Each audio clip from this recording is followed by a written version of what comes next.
प्यारे साथियों, तहसील स्तर पर विभिन्न रोजगार से जुड़े लोगों के लिए निश्चित स्थान, जैसे मैंने देखा कि चौक पे हमारे जो है राजमिस्त्री, मजदूर भाई, हलवाई भाई इधर उधर रोजगार के लिए घूमते रहते हैं, इनके लिए निश्चित स्थान बनाने का काम करेंगे, जो इनके बीच में कोई ठेकेदार ना रहे और इनको काम करने के लिए जो मेहनत ये करे वो मेहनत इनकी जेब को ही मिले, किसी और को उसका लाभ ना मिले।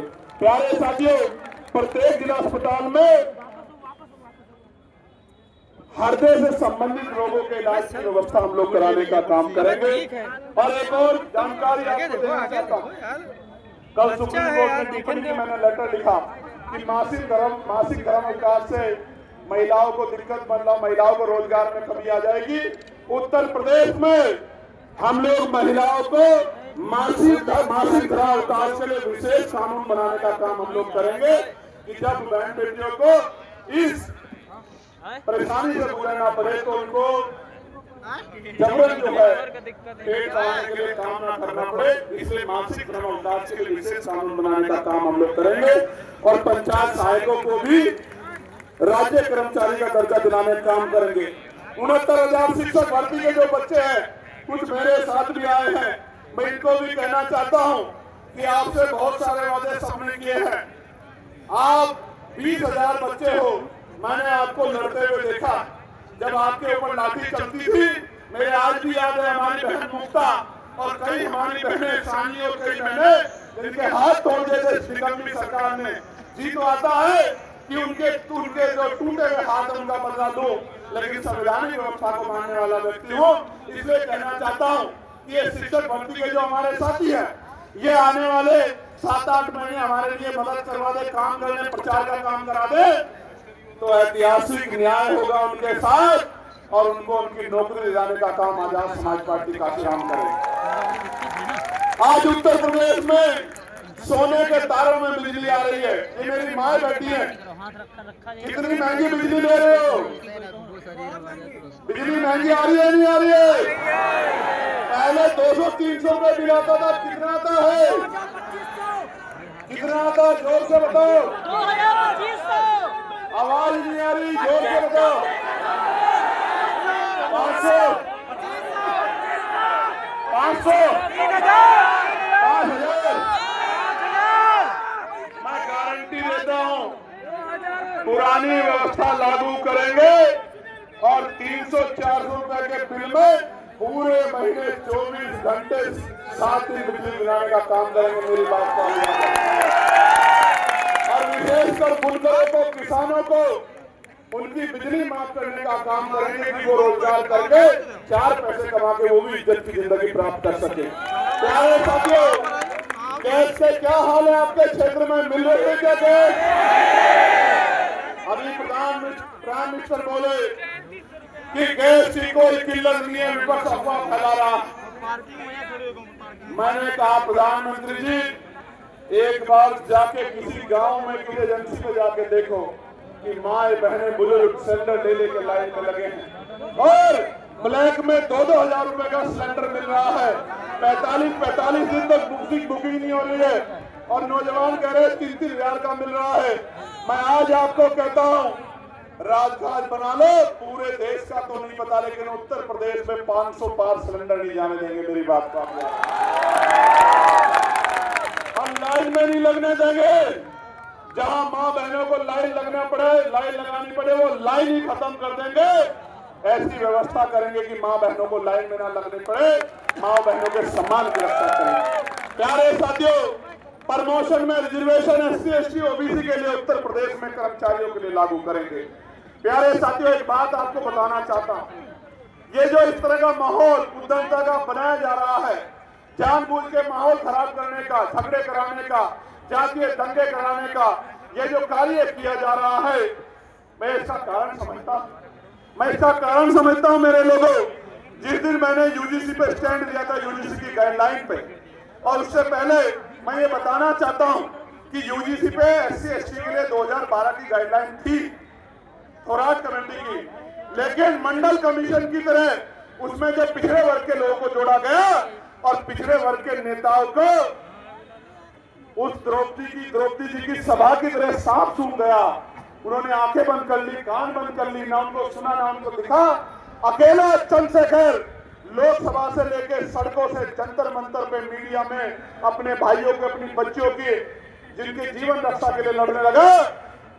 उस दिन से मैं महसूस कर रहा हूं कि इन लोगों को लगता है कि यह आदमी बहुजन समाज के लोगों के साथ अन्याय नहीं होने देगा। मैं समझता हूं बच्चा नहीं है।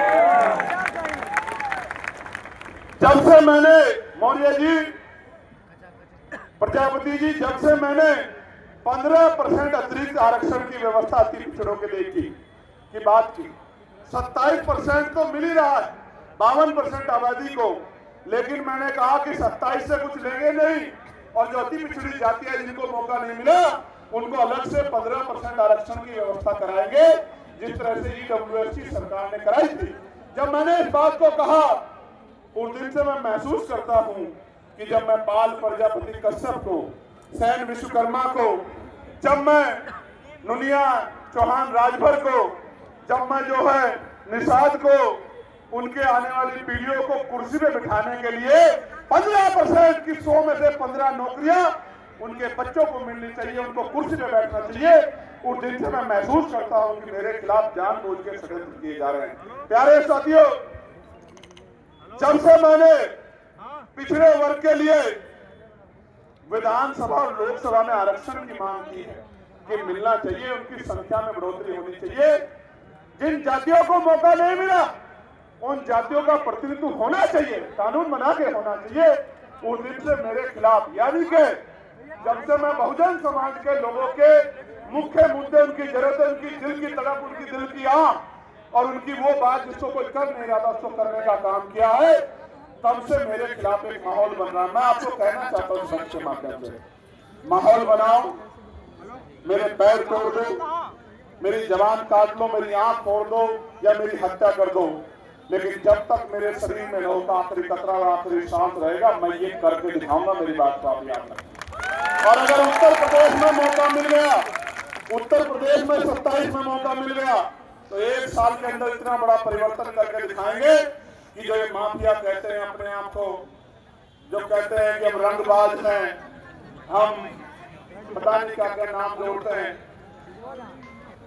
ये सारे लाइन में लगते गरीबों का सम्मान करते मिलेंगे आपको। मेरी बात को आप याद रखें। इसलिए मेरी हिम्मत तोड़ने के लिए और हिम्मत तोड़ के ये संदेश देने के लिए कि कोई नहीं बोल रहा था, चंद्रशेखर बोल रहा था, उसको भी हमने डरा दिया, इसलिए हो रहा है। मैं वो शख्स हूं, हमारे साथी जानते हैं, जिसने ना जेल की परवाह की, ना मुकदमों की परवाह की, ना गोली की परवाह की। और मैं मानता हूं मुरुकते तक सकते हैं, एक दिन मुझे भी आएगी, लेकिन मैं जब तक जीवित हूं तब तक नहीं मरूंगा, ना मैं डर के जीऊंगा।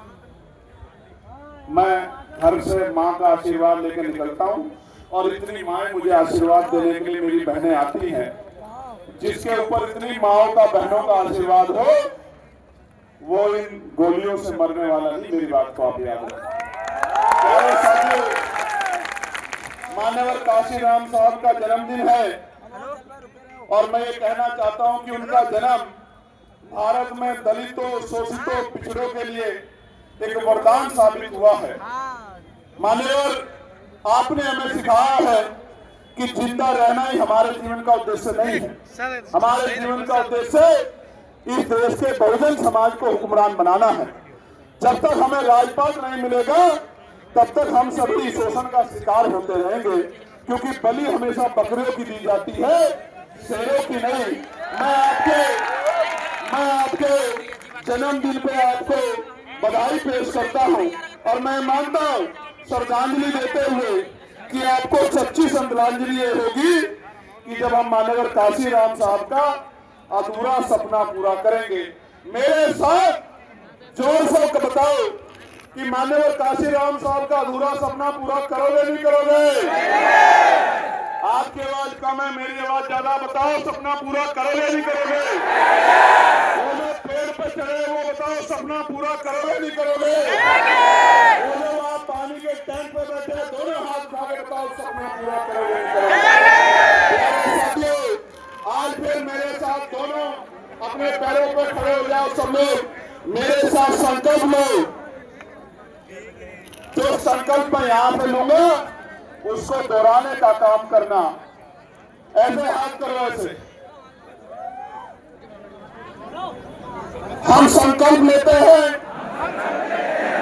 कि हम 2027 में उत्तर प्रदेश के अंदर से भारतीय जनता पार्टी की सरकार को उखाड़ फेंकेंगे और आजाद समाज पार्टी की सरकार बनाकर